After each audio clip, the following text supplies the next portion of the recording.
So, okay, tell me about these charges that have come down on a bunch of the Kitchen Crips recently. So, what's your perspective on how all this is happening?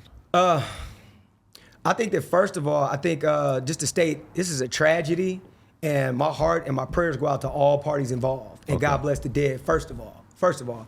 Second of all, I hate to think that people I know are in jail for something that they didn't do. Okay. Like I told you, I don't know about it. I'm doing a TV show off placing songs, doing whatever the fuck else, so I don't even know. I haven't talked to anyone who is incarcerated behind this right now, but I know them, of course. And I feel like talking to people's wives and their mothers, like, damn, I feel bad for my homie. I know he ain't, I can tell you I know because I know this person's character. I don't know because I wasn't there. But this person's character is saying, he don't even come outside.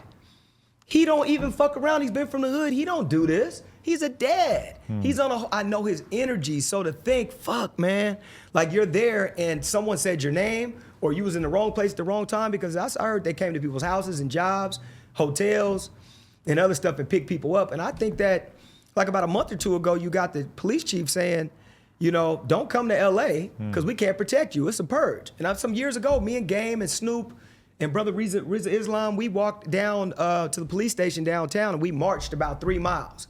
A lot of us, a lot of hip hop artists, we all went together and I talked on the news, everybody talked, and we was trying to create dialogue between us and the cops that I think is very needed. And I'm gonna get back to your point, but just to say, when you got white boys in a community or brothers in a white community that are, there's a disconnect. Now you can get to know people, but if you got white boys from Sherman Oaks or from Valencia coming to South Central, they're programmed like the guy in the military to say, those guys are bad. They're the scum of the earth. So I'm not gonna fuck with them. I'm gonna treat them like a piece of shit. Right. You know, and I've had to be a grown man and be like, hey, I'm not doing any of that. Oh, sit down. I'm not sitting down on the curb. I'm a grown ass man. So now you better draw down on me and make me sit down, because I'm not gonna, how old are you? Like I feel a way if a 22-year-old cop is telling me to sit down on the fucking curb like I'm a child. That's out. They treat you like insurgents. I'm not doing that. So what I say is to get back to that is to say, I think it's unfortunate for our situation in this situation that I think that like when you watch old TV shows, the DA has to give the people something. We got a surge of violence in Los Angeles going on in Burbank, in the Valley, in Sherman Oaks. People are jumping out, robbing people broad daylight now. Right. Crashing your car, jumping out, robbing you. I don't remember all that type of shit. Yeah. I'm sure isolated incidents have happened. So I feel like that there has to be some skin in the game from somewhere. There has to be the DA saying, I'm gonna give the people something. So we gonna give them this. Now, like I told you, I don't know because I wasn't there, so I don't know, but I do feel like out of those 9 people that there's some innocent people that are in jail right now. Right. I feel like that. You know what I mean? But like I told you, I'm not close enough to it to know. Ain't nobody called me from jail. You know what I'm saying? And said, hey man, you know, I didn't do it, but I know me knowing this character. One of my friends, my friend's little brothers, he turned himself in. He was like, I didn't do shit. Right. Turning myself in. I think he got a $16 million bail now. I read that in the papers. $16 million? And I had to hear that from the papers and the news and blogs. And I hate when certain blogs put politics and neighborhood, as we say, hood business or community business on these vlogs. Like, you know, there's something I saw that had me all over it. And I was appalled. I was pissed off. Like, damn, homie. Like, I know I'm the... You're all up in the video? Because there's all these, like, hood narrators these days who want to tell you a story about some neighborhoods. Because, okay, this is what gets me, is that people will forever, like, give academic shit because he did the war in Chirac back in the day, whatever. You might have a point. He was kind of lighthearted about some violence back then to a certain extent. But... nowadays, you get a million YouTubers who are not making videos about rappers or like famous people or anything like that. No, it's just about anything happening in the street. Somebody got killed, somebody shot somebody, boom, it's a fucking video.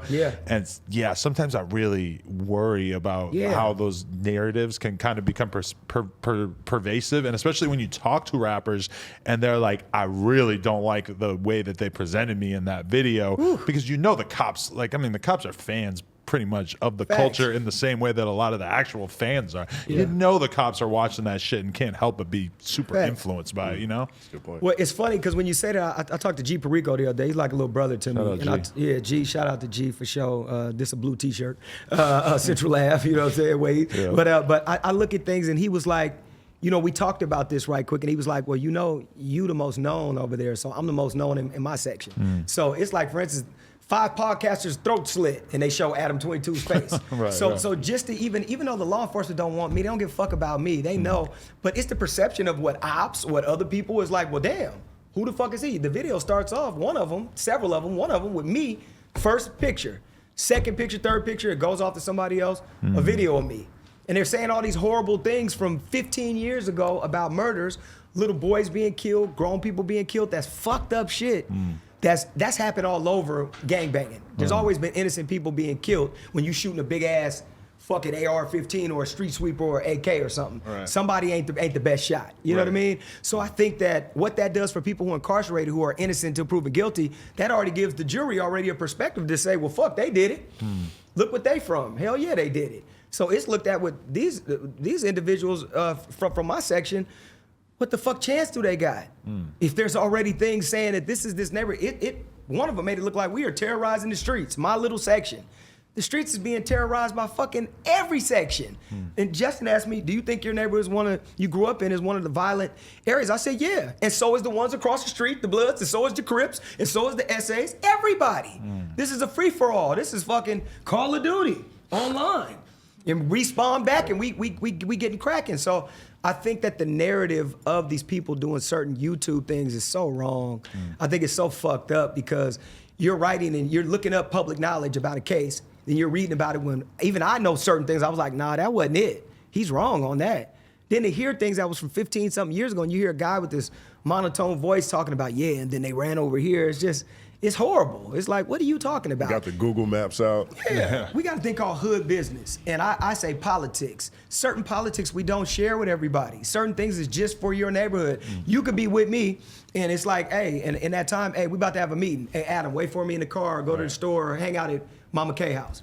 You know what I'm saying? Think about the fact that in your midst, there could easily be people who are basically getting money from YouTubers to snitch to the YouTubers, not to the cops, but to say, this dude shot this dude and this is who did this. Because, I mean, I don't really know that happens, but when I watch some of these videos, I'm like, I know that this guy making this video is from fucking Texas and he knows way too much about street shit in this different city. To me, it only makes sense that of course he probably got in touch with somebody and is either compensating them or they're just snitching for the fun of it to just fucking tell somebody about what's going on in the streets. Or he's watching the headlines and going to public knowledge to say, oh wow, there was a killing here? Let me look up the killings from this section in this neighborhood, then I'm gonna narrate on it.